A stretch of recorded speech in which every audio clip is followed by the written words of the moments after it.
Hi, it's Candy from Mosaic Moments. Today I want to take you on a little trip using the Casablanca Row Die. I chose 2 page patterns that each used a space that I could use the Casablanca Row Die in. And I put them together so that I have the Casablanca Row Die here, here, and here to help the eye travel through the spread and make those pages go together. I used the Casablanca Row Die to highlight some of the fine details on our trip, just so that you could see some of those details that might be lost if I did them in a big photo like this. So I've grabbed the Big Shot and the Casablanca Row Die.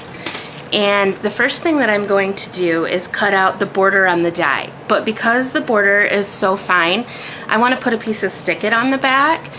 This is Stick-It, and it's great for putting on the back to make your dies into stickers. So the first thing I'm going to do is pull off the backing. So we're going to take this and stick it to the back of our cardstock. Just like that. Then we're going to take the die, put it on top, and run it through our machine.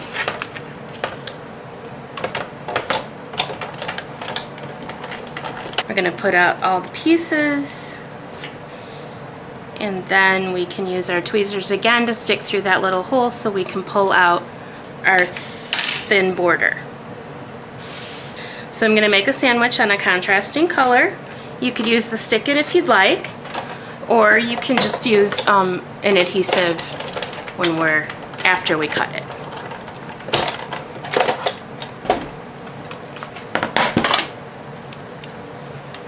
And that's going to give us all the little pieces that are going to fill in our border for us. So then we're going to do it a third time using a photo. And we want to line up the die exactly where we want the detail to be in our photo.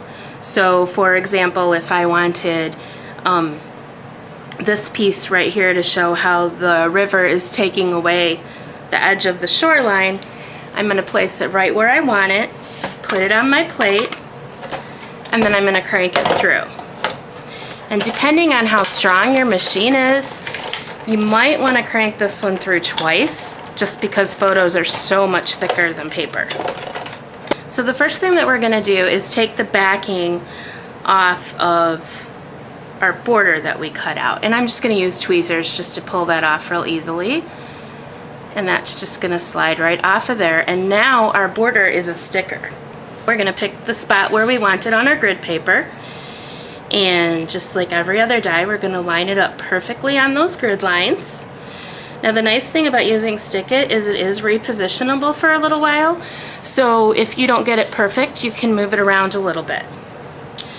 Now we're going to take some adhesive and tuck in the middle and put our photo right there to show our detail.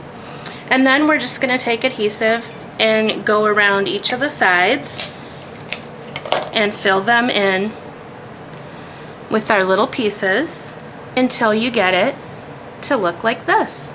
And isn't that a great way to really show detail on your page?